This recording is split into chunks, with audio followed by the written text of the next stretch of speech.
something like, yeah, blow them.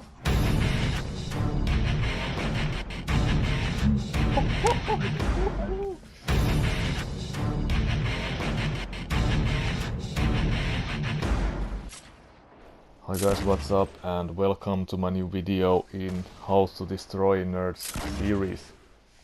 In my earlier videos we have discussed the importance of a high ground advantage, but we haven't really discussed how and what makes it the real game-changing factor in a firefight. So let's get straight into it. Take a look at these clips right here. Here's a very good example why the high ground advantage is a game-changing factor in a firefight.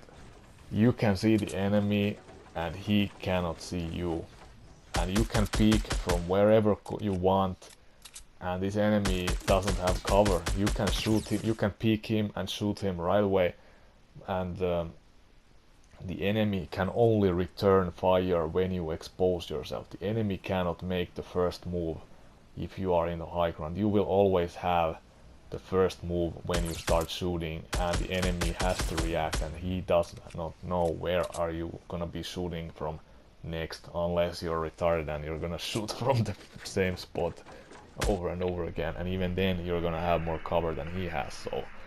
So the real advantage in the high ground is the enemy is exposed. He can only return fire and he cannot deal damage to you unless you expose yourself. So you can use this advantage and win pretty much all the freaking firefights if you get into this kind of position. The enemy can, if he is fast and lucky, maybe he lands one shot, shoots you back with one shot, but you are the one who can initiate the fight. You can always take the first shot and you can take cover if he starts firing back.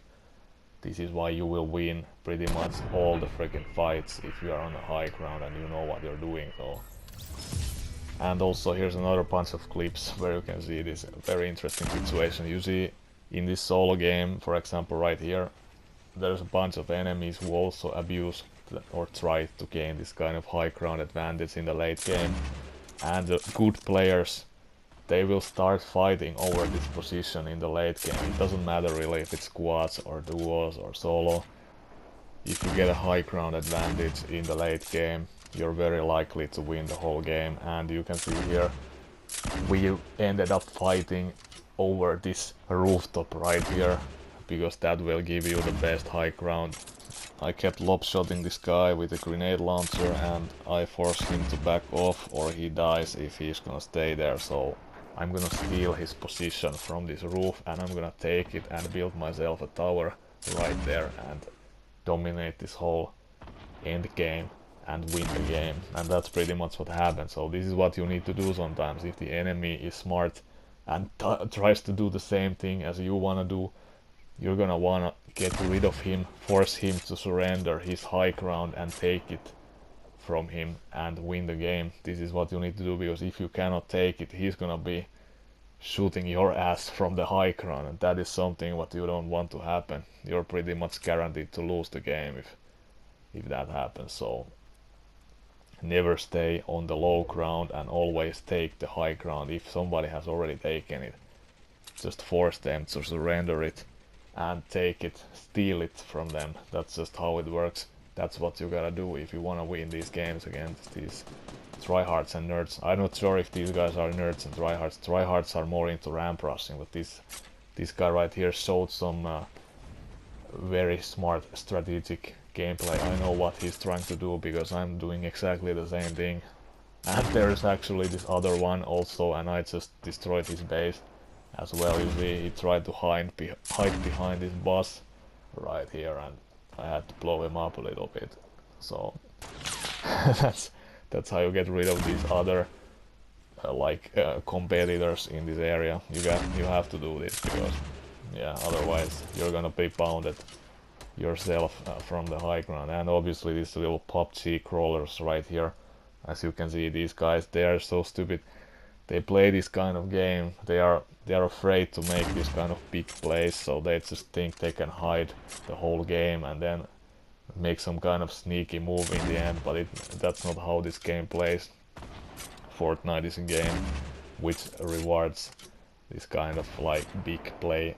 If you want to make big plays and take this kind of risks, it rewards this kind of play style. So these PUBG nerds, maybe they make it far, maybe they get into the top 10 many times, but rarely they win the game from crawling on the ground while getting shot with explosives and bullets at the same time. Well, whatever. I hope this video was helpful for you guys. I don't think anyone has. I have never seen anyone make this kind of video to explain this simple mechanic, why high ground is such an important factor in these firefights, and obviously humiliating and destroying these nerds. It's a lot of fun if you're on the high ground. You always have the first move and the enemy can only return fire if he's quick enough, and even then you're gonna take cover again. So win your firefights and use the high ground advantage, and I'll see you on the next one.